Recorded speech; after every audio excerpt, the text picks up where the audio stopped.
Olá, estamos aqui mais uma vez no nosso canal O que Rola na Geronto. Eu sou a Marília Berzins. Eu, Sérgio Pascoal.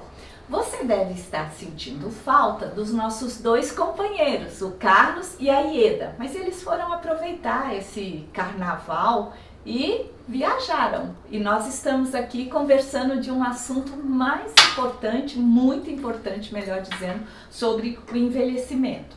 Você deve ter percebido que nos episódios anteriores nós conversamos sobre um valor inegociável na velhice, que é a autonomia. Hoje nós vamos conversar de uma situação mais específica que envolve a autonomia da pessoa idosa. Para começar, eu vou contar uma propaganda que veiculou há muito tempo atrás, que é mais ou menos isso. Tinha uma rodovia, não é? E tinha um casal de idosos dirigindo nesta rodovia. Eles estavam super tranquilos dirigindo e ligaram o rádio. Ao ligar o rádio, veio uma notícia. A rodovia SP, algum número, está totalmente congestionada. O motorista era o marido. Ele olhou para frente, olhou para sua mulher e falou assim: escuta, não tem ninguém na nossa frente. Aí imediatamente vem uma imagem aérea que atrás do carro deles tinha uma fila quilométrica. Portanto, eram eles que estavam provocando este congestionamento. Imagina a raiva dos que quando conseguiam passar. E o nosso assunto de hoje envolve isso. Até quando uma pessoa idosa deve dirigir? Sérgio, o que você diz? O que a lei fala sobre isso? Então, essa é uma pergunta. Tem uma idade limite para a gente interromper uma pessoa de dirigir? Né? O que diz, então, o Código de Trânsito Brasileiro? Isso é muito importante para a gente pensar. Não existe uma idade limítrofe para alguém deixar de dirigir. Então, não está na lei, não tem nenhuma idade. Chegou nos 80 anos, tem que parar. De jeito nenhum. O que tem é o seguinte: depois dos 65 anos, a lei exige que se faça reavaliações um período menor para renovação da Carteira Nacional de Habilitação. Normalmente a cada 5 anos, a partir dos 65 a cada 3 anos. Isto eu acho que tem uma razão de ser, porque precisa, depois de uma certa idade, a gente precisa realmente reavaliar as nossas habilidades, e eu estou falando nossas, porque eu também já tenho mais de 65, tá certo? As pessoas têm de reavaliar a nossa habilidade e estar continuando a dirigir com segurança. Né? Você falou de segurança, que é um assunto extremamente importante quando dirigimos. Hoje a gente tem as indústrias automobilísticas, elas estão apresentando veículos cada vez mais modernos, com equipamentos de segurança, com direção automática.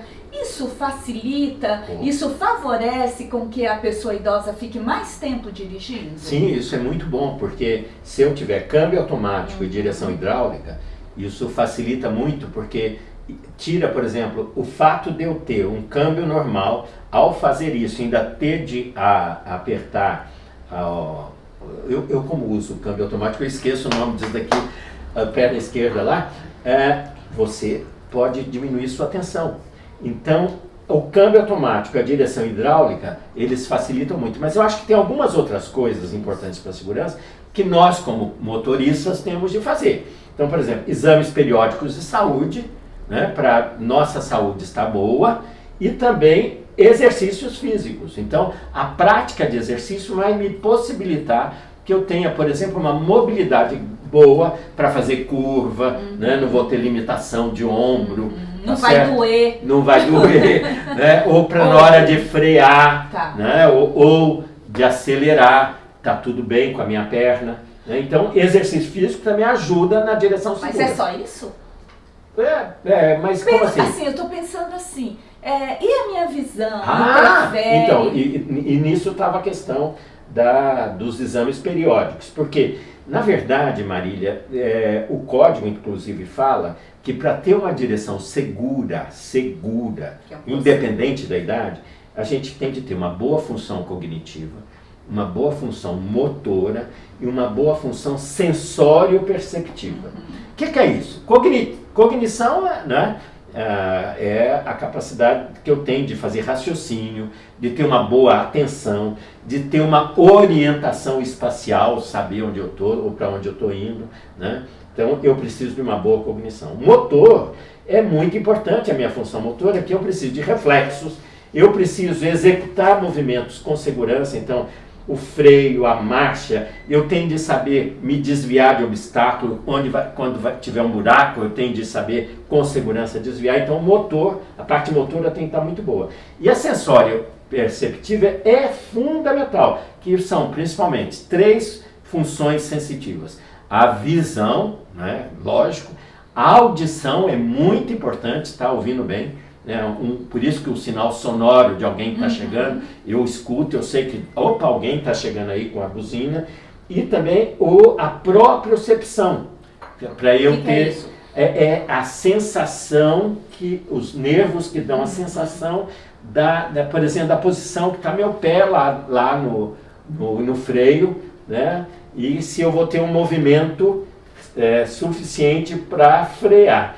Então, o sensório, a visão, a audição e os reflexos também, né, eles são muito importantes para uma direção segura. Olha quanta coisa nós estamos falando, ou seja, não tem proibição de idade, mas tem cuidados que nós precisamos ter. Eu me lembrei de uma coisa muito comum que acontece, ou as pessoas idosas usam, medicamento.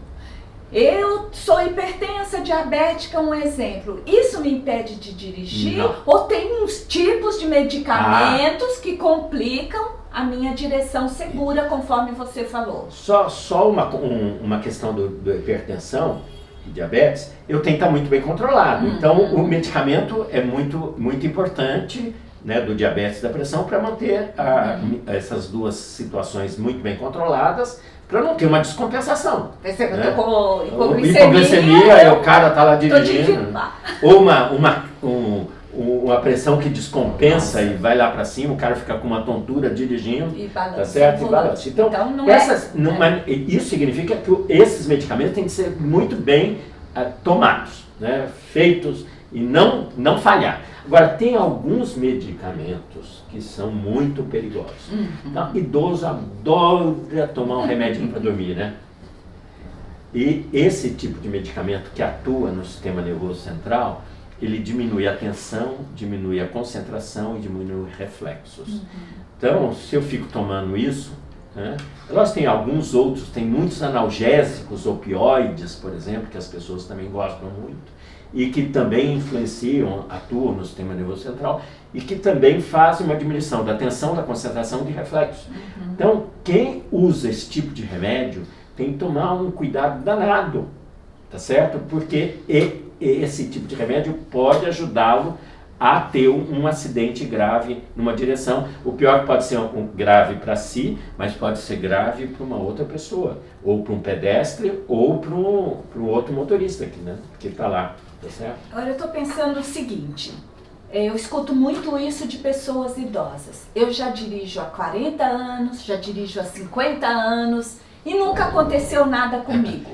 Nunca bati, não levo multa, ou seja, eu sou uma motorista ou um motorista exemplar. Até quando? Olha, volta a insistir, idade não. É lógico que a gente tem muitos motoristas mais velhos que têm um modo de dirigir bem seguro, então são mais conscientes, não fazem estripulia no trânsito, eles sabem fazer o limite de velocidade, né?